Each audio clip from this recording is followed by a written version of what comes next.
Selamat hari Minggu, Bapak, Ibu, Saudara-saudari. Kami bersyukur kepada Tuhan Yesus Kristus yang memperkenankan kita bersekutu dalam kebaktian hari ini untuk memuji dan memuliakan Tuhan. Kami sampaikan satu warta lisan, pemilihan Penatua tahun pelayanan 2021 sampai 2024. Majelis Jemaat mengundang warga jemaat untuk mencalonkan anggota-anggota GKI Gunsa untuk melayani sebagai Penatua masa pelayanan 2021 sampai 2024. Kami mohon Bapak, Ibu, Saudara-saudari mengisi formulir pencalonan yang dikirim bersama amplop persembahan bulanan, memfotonya lalu mengirim ke nomor WA yang tertera di formulir atau melalui Google Form. Marilah kita memohon Tuhan memilih dan mengirimkan pelayan-pelayannya untuk melayani GKI Gunung Sahari. Demikianlah warta lisan hari ini.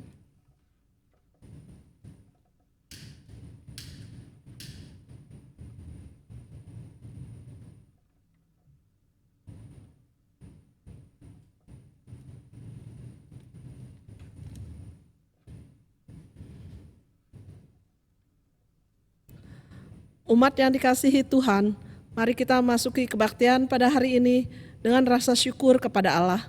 Ia yang adalah pemimpin setiap keluarga, Ia juga yang memberikan perlindungan kepada setiap anggota keluarga.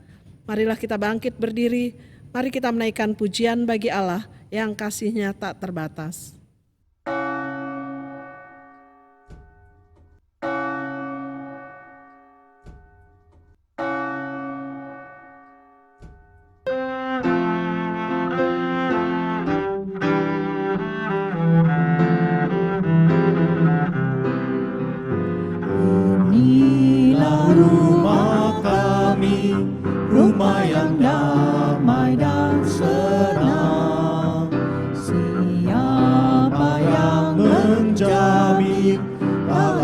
Tuhan sajalah.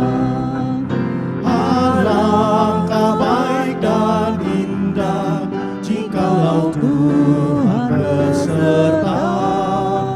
Sejahtera semua, sekeluarga bahagia.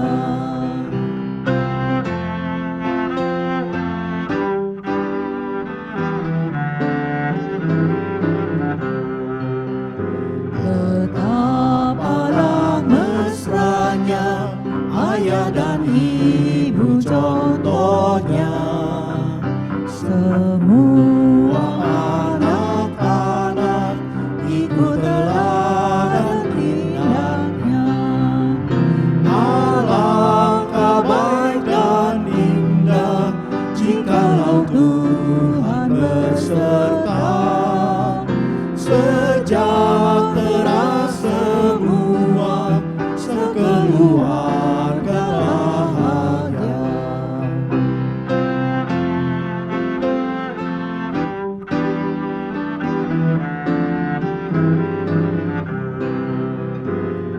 Buatlah rumah kami menjadi taman yang sejuk, sehingga hidup kami berbaur harum dan lembut. Alangkah baik dan indah jikalau Tuhan beserta. Sejahtera semua, sekeluarga bahagia.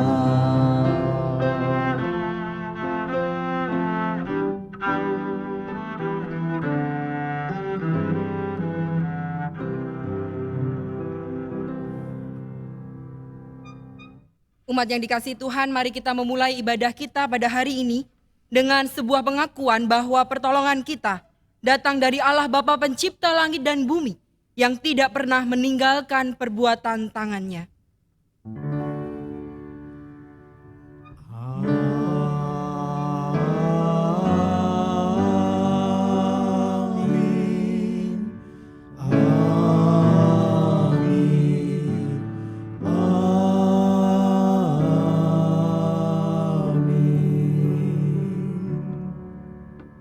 Kasih karunia dan damai sejahtera dari Allah Bapa kita, dari Tuhan Yesus serta persekutuan Roh Kudus menyertai saudara sekalian.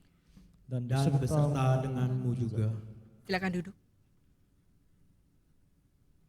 Umat yang dikasihi Tuhan, keluarga yang ada pada kita adalah anugerah sekaligus berkat Tuhan. Kehidupan keluarga yang kita jalani sudah seharusnya terisi dengan penghargaan dan cinta kasih. Hari ini kita akan bersama belajar untuk mengelola kehidupan berkeluarga dengan baik dan bijaksana, sehingga mendatangkan berkat dan sejahtera. Mari bersama kita mengaku segala dosa dan pelanggaran kita di hadapan Tuhan. Kita berdoa. Ya Allah, Sang Pemimpin keluarga, kami datang kepadamu dengan segala yang ada pada kami. Dengan kebanggaan maupun penyesalan kami. Dengan keharuan dalam dari hati kami, dan juga dengan pengharapan kami kepada Tuhan. Ya Allah, ampuni kami jika seringkali Engkau mendapati diri kami sebagai anggota keluarga tidak menjalankan fungsi kami dengan baik. Seringkali ketika diperhadapkan dengan tekanan hidup, kami memilih untuk lari dari sebuah kenyataan. Ketika pergumulan itu bertubi-tubi, kami memilih untuk memilih jalan di luar Tuhan. Ampuni kami ya Allah, umat yang berdosa ini. Dan biarlah kami dibasuh oleh darah Kristus, sehingga kami kembali dilayakkan untuk hidup bersama dengan Tuhan, bersama dengan kuasa dan kasih Tuhan yang senantiasa merengkuh hidup kami. Di dalam nama Tuhan Yesus Kristus kami naikkan doa ini. Amin. Saya mengajak kita semua untuk bangkit berdiri. Kita akan menerima berita anugerah yang terambil dari Yesaya 44 ayat 22. Umat Tuhan, bagi setiap kita yang sungguh-sungguh menyesal dan bersedia hidup dalam pertobatan, maka dengarkanlah berita anugerah dari Tuhan yang diambil dari Yesaya 44 ayatnya yang ke-22. Aku telah menghapus segala dosa pemberontakanmu seperti kabut diterbangkan angin, dan segala dosamu seperti awan yang tertiup. Kembalilah kepadaku, sebab aku telah menebus engkau. Demikianlah berita anugerah dari Tuhan. Syukur kepada Allah.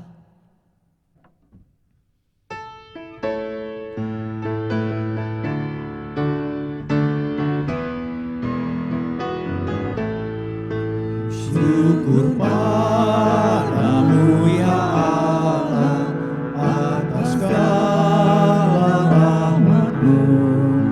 Syukur atas kecukupan dari kasih-Mu penuh. Syukur atas pekerjaan walau tubuh pun lemah.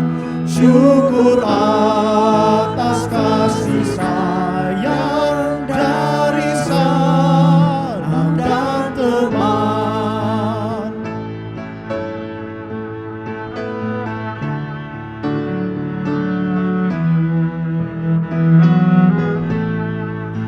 Syukur atas keluarga penuh kasih yang mesra. Syukur atas perhimpunan yang memberi sejahtera. Syukur atas kekuatan kala duka dan kesal. Syukur atas pengharapan tinggi dan selamanya.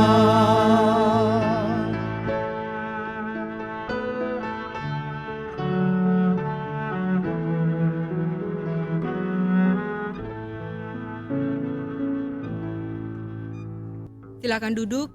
Saya mengajak kita untuk bersama-sama meminta pertolongan Roh Kudus, agar setiap kali firman Tuhan diberitakan, setiap kali itu juga kita diubahkan oleh kebenaran firman-Nya. Mari kita bersatu di dalam doa.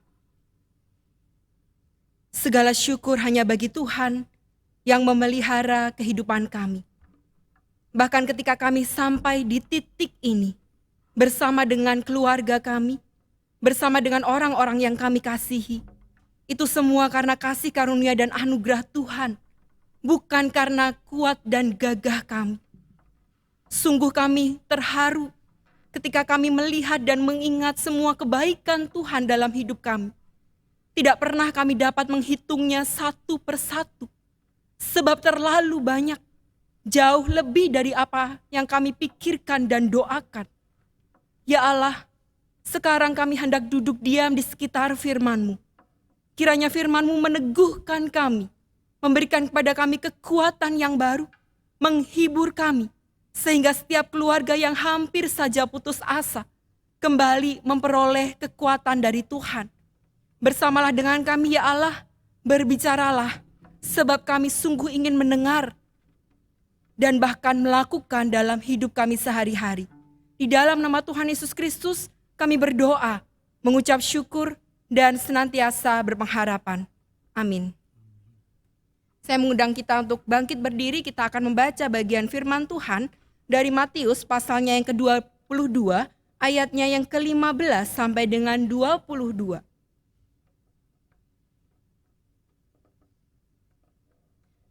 Kemudian pergilah orang-orang Farisi, mereka berunding bagaimana mereka dapat menjerat Yesus dengan suatu pertanyaan.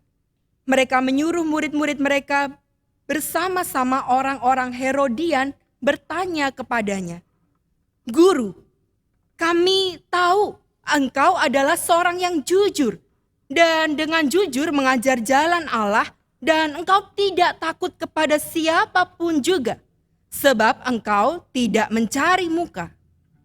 Katakanlah kepada kami pendapatmu. Apakah diperbolehkan membayar pajak kepada kaisar atau tidak?" Tetapi Yesus mengetahui kejahatan hati mereka itu, lalu berkata, "Mengapa kamu mencobai aku, hai orang-orang munafik? Tunjukkanlah kepadaku mata uang untuk pajak itu." Mereka membawa suatu dinar kepadanya. Maka ia bertanya kepada mereka, "Gambar dan tulisan siapakah ini?" Jawab mereka, "Gambar dan tulisan kaisar." Lalu kata Yesus kepada mereka, "Berikanlah kepada kaisar apa yang wajib kamu berikan kepada kaisar, dan kepada Allah apa yang wajib kamu berikan kepada Allah." Mendengar itu heranlah mereka dan meninggalkan Yesus, lalu pergi. Demikianlah firman Tuhan. Berbahagialah bagi setiap kita yang mendengar firman Tuhan dan memelihara dalam hidup kita sehari-hari. Haleluya. Haleluya, haleluya, haleluya.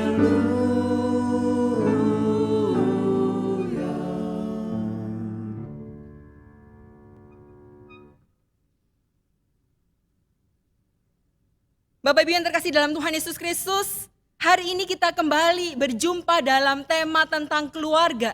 Dan hari ini kita diberikan sebuah tema, yaitu mengelola kekuasaan dalam hidup berkeluarga. Nah, sebagai pengantar dalam perenungan kita hari ini, saya menyajikan sebuah video yang barangkali menolong kita untuk melihat kenyataan yang terjadi sehari-hari dalam peranan dan fungsi kita sebagai anggota keluarga. Multimedia silahkan. Problematika belajar daring ini juga mendapat perhatian dari warganet. Beberapa warganet mengunggah video yang menggambarkan keseharian mereka dalam membantu keluarganya belajar secara daring. Berikut beberapa video warganet tentang belajar daring. Ternyata belajar daring bisa menjadi ujian kesabaran bagi para orang tua. Akun meme.comic.indonesia mengunggah video saat seorang ibu mengajari putrinya belajar bahasa Inggris dan ternyata sang putri ngeyel saat diberitahu orang tuanya. Kita simak videonya.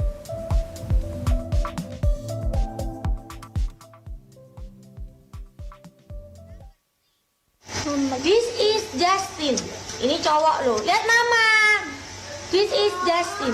Ini cowok. Tete likes to play soccer. Yaitu dia suka sepak bola. Berarti apa nih, cowok apa cewek? Cowok. Kalau cowok apa? Cowok he. Hi, tulis number he.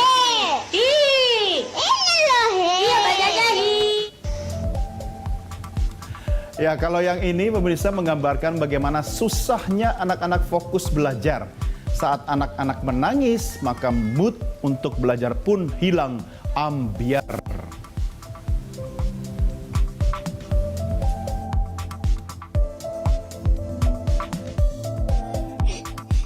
Beri cabut biar. Ini suruh nonton ini. Udah di pause. Udah di pause. Cuma Kenapa? suruh nonton ini malah nangis, coba aneh. Beri cabut. Umat yang dikasihi Tuhan, siapa di antara kita yang statusnya emak-emak rempong kayak saya? Tiap hari dampingin belajar online dan ternyata ini membuat energinya lebih banyak dikeluarkan dalam hidup sehari-hari gitu ya. Ada yang jengkel banget, ada yang tetap melayani anak-anak dengan baik, ada yang udah nyerah, udah enggak deh, udah sebel gitu ya. Udah enggak kuat lagi temenin belajar online. Nah, sadarkah kita ketika kita mendidik anak kita, menemani anak kita, mengajar mereka, maka kita sedang menggunakan kuasa. Dalam kata lain, daya, kemampuan, kesanggupan dalam diri kita. Daya yang ada pada kita, kita gunakan untuk mengatur orang lain. Bapak Ibu yang terkasih dalam Tuhan Yesus Kristus, setiap kita punya daya. Tetapi yang jadi pertanyaan dan pekerjaan besar adalah apakah daya yang ada pada kita, kuasa yang ada pada kita itu digunakan dengan baik atau tidak. Nah, hari ini mari kita melihat apa sih definisi dari sebuah kekuasaan. Kekuasaan adalah sebuah kemampuan untuk mempengaruhi perilaku seseorang sedemikian rupa supaya ia beradaptasi dengan keinginan-keinginan pelaku yang memiliki kekuasaan. Jadi ketika kita mempunyai daya, maka kita sedang berusaha untuk mempengaruhi seseorang supaya ia melakukan apa yang kita mau. Bapak Ibu yang terkasih dalam Tuhan Yesus Kristus, dalam sebuah organisasi kita mengenal jenis kekuasaan. Kekuasaan yang pertama adalah kekuasaan balas jasa atau biasanya disebut dengan reward power. Apa sih kekuasaan balas jasa ini? Kekuasaan yang digunakan dengan memakai balas jasa untuk mempengaruhi seseorang supaya bersedia melakukan apa yang menjadi keinginan pelaku. Misalnya dalam hidup sehari-hari, kita akan mengatakan kepada anak kita, kalau kamu pinter, belajarnya tekun, prestasinya oke, mama akan kasih kamu mainan yang selama ini kamu pengen. Jadi ada sebuah balas jasa, ada sesuatu yang akan kita berikan ketika orang-orang akan menuruti apa yang kita mau. Dalam sebuah organisasi ini adalah hal biasa. Apalagi ketika kita tahu apa yang disebut dengan reward, apa yang disebut dengan bonus dan sebagainya. Lalu kemudian ada jenis kekuasaan yang lain, yaitu disebut dengan kekuasaan paksaan atau coercive power. Ini adalah lawan dari reward power. Bapak Ibu yang terkasih dalam Tuhan Yesus Kristus, contohnya apa kekuasaan paksaan ini? Misalnya, kita akan mengancam seseorang atau memberikan hukuman kepada seseorang ketika dia tidak melakukan perintah-perintah kita. Ya, dalam keseharian mungkin kita akan mengatakan kepada anak-anak kita begini, kalau kamu gak nurut, mama marah nih. Hukuman, ancaman. Sesuatu yang tidak nyaman yang akan kita berikan ketika orang-orang di sekitar kita tidak menuruti apa yang jadi keinginan kita. Nah, Bapak Ibu yang terkasih dalam Tuhan Yesus Kristus, di awal tadi saya sudah mengatakan bahwa setiap kita punya daya. Setiap kita punya power. Setiap kita punya kekuatan, wewenang, kuasa. Tapi ketika apa yang Tuhan anugerahkan ini tidak bisa kita kendalikan dengan baik, tidak bisa kita kelola dengan baik, maka hasilnya fatal. Saya berikan salah satu contoh konkret, belum lama terjadi. Bapak Ibu boleh mencari berita selengkapnya, tapi berita ini sungguh memprihatinkan. Tentang seorang ibu yang membunuh anaknya karena susah diajari ketika belajar online.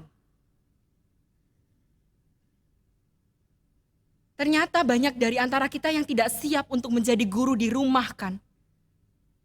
Banyak di antara kita yang tidak siap untuk menjadi seorang orang tua di tengah-tengah pandemi.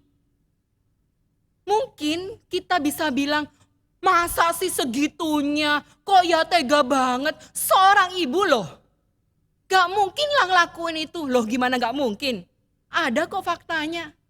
Beneran kok beritanya. Ini adalah sebuah contoh ketika power yang ada dalam diri kita tidak dikelola dengan baik. Dan hati-hati hasilnya bisa sangat fatal.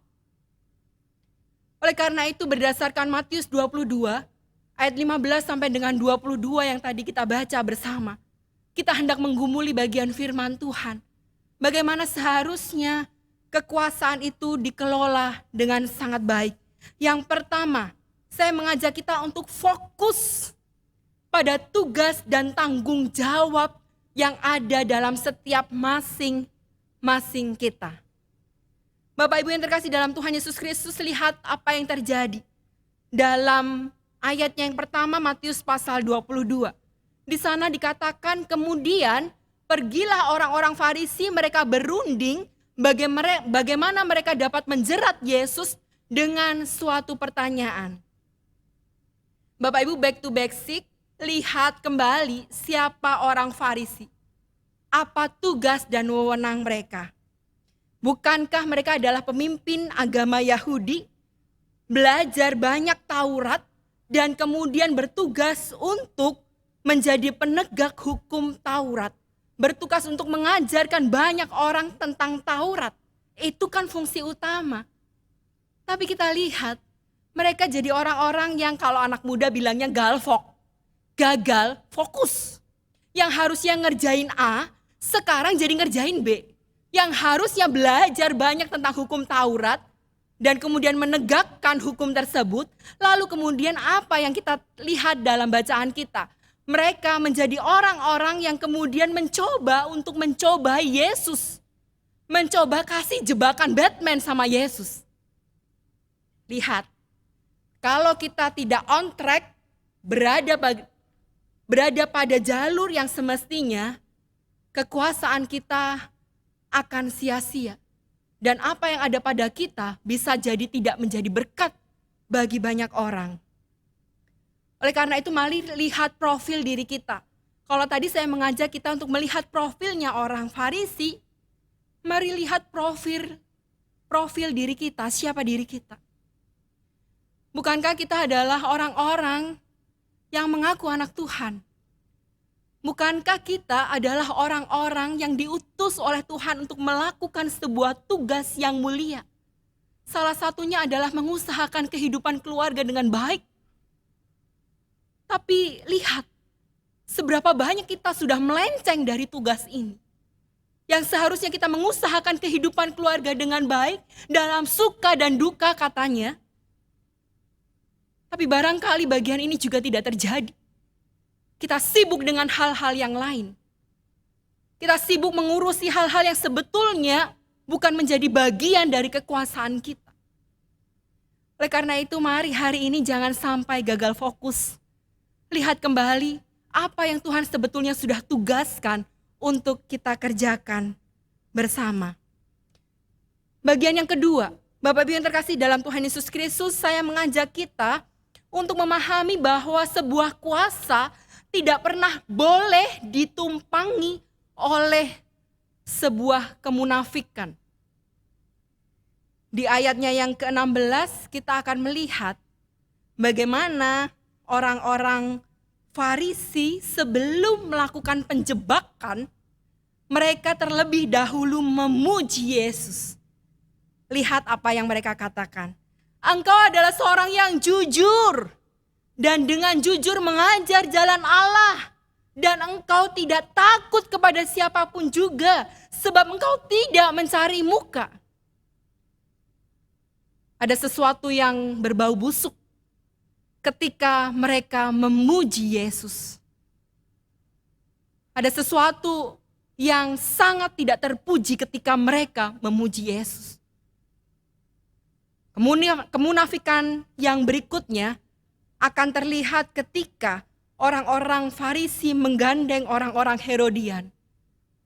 Bapak Ibu, kita tahu bahwa Farisi dan Herodian adalah dua kubu yang sering kali bentrok, yang gak pernah cocok. Tapi lihat, dalam hal ini, dalam sebuah tujuan buat jebak Yesus, mereka bergandeng tangan. Munafik bukan? Hari-harinya gak pernah akur kok. Sekarang demi sebuah tujuan yang sama sekali tidak terpuji, mereka tiba-tiba bergandeng tangan. Bapak Ibu yang terkasih dalam Tuhan Yesus Kristus, daya yang ada pada kita, biarlah itu kita gunakan dengan baik dan jangan pernah ditumpangi oleh banyak kemunafikan dalam hidup. Sebab ketika kita menjadi orang-orang munafik, kita akan sangat lelah untuk memakai semua topeng-topeng kita. Kalau memang kita mengajar anak-anak kita, mendidik anak-anak kita, didiklah dengan baik. Tidak perlu pakai embel-embel. Tidak perlu pakai topeng-topeng kemunafikan. Kalau kita ditugaskan oleh bos kita untuk bekerja dengan baik, bekerjalah dengan baik. Tidak perlu untuk menggunakan topeng kemunafikan. Kalau kita dipercayakan untuk hidup dan mengemban tugas sebagai pejabat, pakailah daya yang ada pada kita, pakailah kuasa yang ada pada kita dengan baik. Tidak perlu keluar dari jalur, bahkan tidak perlu bersikap munafik. Bagian yang ketiga diingatkan kepada setiap kita, sebuah tindakan dari daya, power, kuasa yang ada pada kita harus punya basis, harus punya pondasi yang jelas, yaitu pondasinya adalah firman Tuhan. Pada waktu itu mereka bertanya kepada Yesus, apakah diperbolehkan membayar pajak kepada kaisar? Bapak Ibu, kita beruntung dan kita sungguh haru ketika kita mendapati Yesus yang kita sembah adalah Yesus yang tidak pernah bisa dijebak. Lihat jawaban Yesus yang mengatakan, berikanlah kepada kaisar apa yang memang wajib kamu berikan kepada kaisar, dan berikanlah juga kepada Allah apa yang wajib kamu berikan kepada Allah. Bapak Ibu, jawaban ini bukan jawaban abu-abu, bukan. Sebaliknya, jawaban ini adalah jawaban sebuah ketegasan, di mana Yesus yang sebetulnya punya kuasa untuk jawab seenak dirinya, tapi tidak. Yesus yang punya kuasa itu menjawab, memberikan jawaban-jawaban kepada orang-orang Farisi dan Herodian dengan berbasis pada sebuah ketaatan. Ia taat kepada pemerintahan dunia, ia juga taat kepada pemerintahan Allah. Barangkali kita harus melihat kembali, mengingat kembali peristiwa di mana Yesus menuju jalan salib. Bukankah ini adalah sebuah contoh ketaatannya kepada pemerintah, kepada aturan yang berlaku pada masa itu? Hari ini, ketika kita diberikan tanggung jawab dan diberikan kepercayaan berupa daya yang ada pada kita, kemampuan untuk mempengaruhi orang lain, kuasa yang ada pada kita, mari kembali bertanya, apa dasar yang kita ambil ketika kita melakukan semuanya? Dan semoga jawabannya adalah ketaatan akan firman Tuhan menjadi sebuah dasar ketika saya bertindak, ketika saya menasehati seseorang, ketika saya mengajar seseorang, ketika saya mendidik seseorang, ketika saya memerintahkan seseorang bahkan. Dan oleh karena itu semoga dengan ketiga hal dari perenungan firman hari ini, kita menjadi orang-orang yang mampu kembali untuk mengelola daya yang ada pada kita, sehingga tetap dalam kontrolnya Tuhan dan pada akhirnya menjadi berkat. Bapak Ibu yang terkasih dalam Tuhan Yesus Kristus, tidak ada keluarga yang sempurna, bukan? Setiap keluarga punya kelebihan dan kekurangannya masing-masing. Tidak ada satu pun di antara kita yang sempurna. Tapi hari ini ketika kita menyadari bahwa kita diberikan kuasa oleh Tuhan, ketika kita diberikan daya oleh Tuhan untuk mengelola sesuatu, maka pergunakanlah ini dengan baik. Justru ketika kita diberikan daya, maka aturlah segala sesuatu dengan baik. Bukan pertama-tama untuk mencari kesempurnaan, tapi pertama-tama untuk menjadikan diri kita dan anggota keluarga kita menjadi orang-orang yang semakin dekat dengan Kristus. Salah satu quotes yang saya suka mengatakan begini, "No family is perfect. We argue, we fight, we even stop talking to each other at times. But in the end, family is family. The love will always been there." Tidak ada keluarga yang sempurna. Tapi balik lagi, keluarga adalah keluarga yang Tuhan sudah karuniakan kepada kita. Dan biarlah melalui daya yang ada pada kita, kuasa yang Tuhan sudah percayakan kepada kita, itu dapat membuahkan cinta. Bukan saja kepada Tuhan, tapi juga kepada orang-orang di sekitar kita. Sampai pada akhirnya dalam keseluruhan hidup kita, bersama-sama kita dapat mengatakan, "Terima kasih padamu Tuhan, Kau bimbing kami selamanya. Segala hormat, puji dan syukur kami panjatkan kepadamu." Amin. Tuhan Yesus memberkati.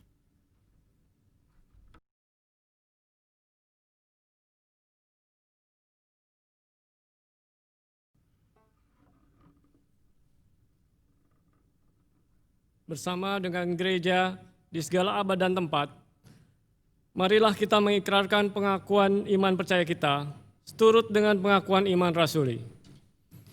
Aku percaya kepada Allah, Bapa yang Maha Kuasa, Khalik langit dan bumi, dan kepada Yesus Kristus, anaknya yang tunggal, Tuhan kita, yang dikandung daripada Roh Kudus, lahir dari anak darah Maria, yang menderita sengsara di bawah pemerintahan Pontius Pilatus, disalibkan, mati dan dikuburkan, turun ke dalam kerajaan maut.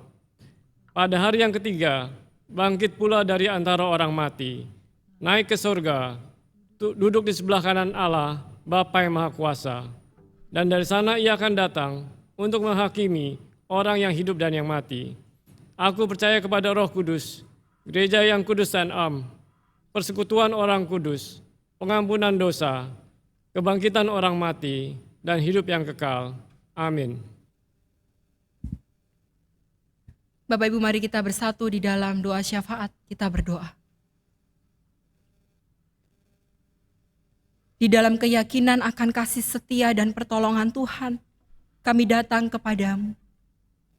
Di dalam kerapuhan, kegamangan, namun juga sekaligus iman dan pengharapan kepadamu, kami datang kepadamu ya Allah. Hendak bersatu hati, menaikkan doa syafaat kami. Kami membawa bangsa ini di dalam doa. Tuhan, dengarkanlah seruan kami ketika kami meminta tolong kepadamu. Bukan hanya bagi Indonesia, tetapi juga bagi berbagai negara di dunia. Ketika kami terkena wabah, kami sungguh sadari bahwa pada saat inilah kami sadar betul kami menjadi pribadi yang rapuh. Kami bukan siapa-siapa. Tuhan, kami mohon, Kiranya Engkau menganugerahkan kepada kami kekuatan, kesanggupan untuk memikul bagian kami. Dan ketika kami berusaha, pemerintah kami juga mengupayakan apa yang baik. Kiranya semuanya juga boleh menjadi bagian yang Tuhan berkati. Saat ini kami juga hendak berdoa bagi gereja Tuhan, GKI Gunung Sahari. Kami mengusahakan semua pelayanan yang kami sedang kerjakan. Kiranya Tuhan menolong kami, memberikan pada kami kesehatan, damai sejahtera, dan juga hikmat, sehingga segala sesuatu yang kami upayakan berujung pada hormat dan kemuliaan nama Tuhan. Kalau sebentar kami juga akan menyisihkan sebagian dari semua berkat Tuhan yang sudah kami terima. Kami mohon, kiranya Tuhan memberikan pada kami hati yang tulus.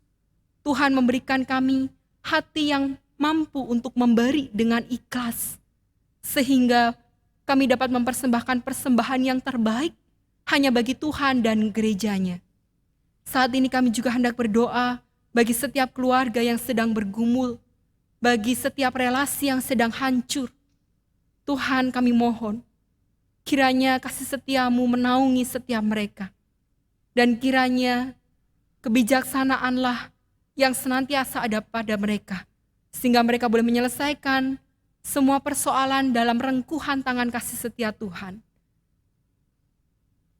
Ya Allah, saat ini kami juga hendak berdoa bagi saudara-saudara kami yang berada dalam kelemahan tubuh, mereka yang sedang sakit, mereka yang sedang kehilangan pengharapan, mereka yang tidak tahu arah jalan hidup, mereka yang bahkan tidak pernah tahu hari ini akan makan apa. Tuhan tolong, kiranya Engkau bersama dengan mereka juga, dan Engkau memakai kami sebagai saluran berkat, hingga pada akhirnya setiap orang boleh mengalami damai sejahtera dan merasakan berkat Tuhan. Ini doa syukur kami ya Allah yang kami naikkan di dalam nama Tuhan Yesus Kristus, satu-satunya sumber pengharapan kami. Demi Kristus kami berdoa. Amin.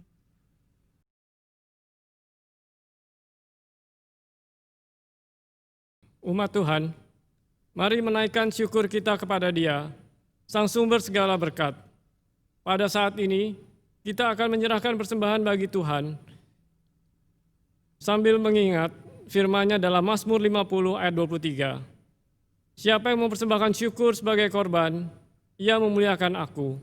Siapa yang jujur jalannya, keselamatan yang dari Allah akan kuperlihatkan kepadanya.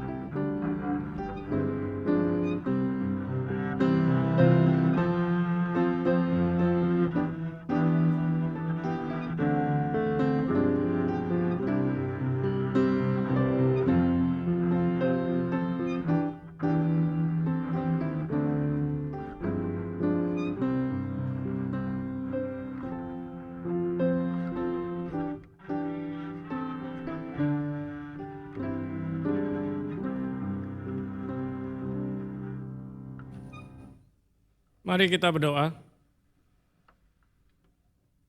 Allah yang penuh belas kasih dan anugerah, kami mengucap syukur atas berkat Tuhan setiap waktu yang kami telah terima.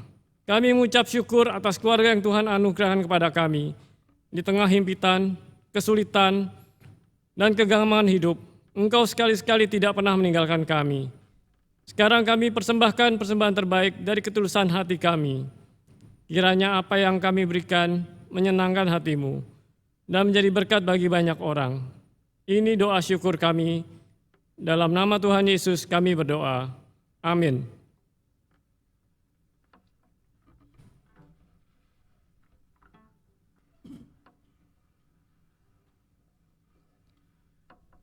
Umat yang dikasihi Tuhan, kita diutus untuk mengelola kehidupan keluarga dengan hikmat dan bijaksana, sehingga mendatangkan berkat dan sejahtera.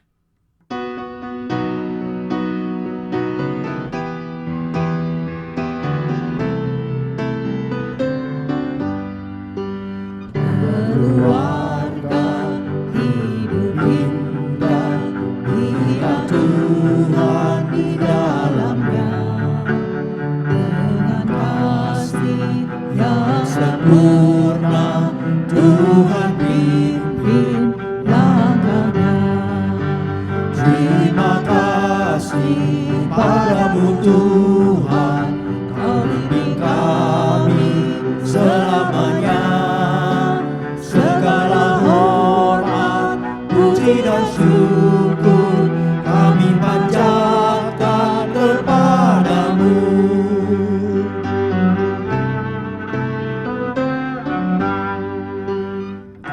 Keluarga hidup indah bila Tuhan pemimpinnya. Dalam suka, dalam duka, kita dalam tangannya. Terima kasih padamu Tuhan, Kau bimbing kami selamanya. Segala hormat, puji dan syukur kami panjatkan kepadamu.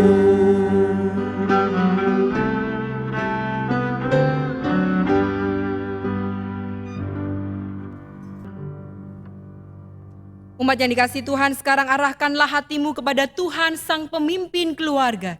Kami mengarahkan hati kami kepada Tuhan. Jadilah saksi Kristus. Syukur kepada Allah, Terpujilah Tuhan. kini dan selamanya. Sekarang terimalah berkat Tuhan. Tuhan memberkati engkau dan melindungi engkau. Tuhan menyinari engkau dengan wajah-Nya dan memberi engkau kasih karunia. Tuhan menghadapkan wajah-Nya kepadamu dan memberi engkau damai sejahtera. Amin.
We satisfy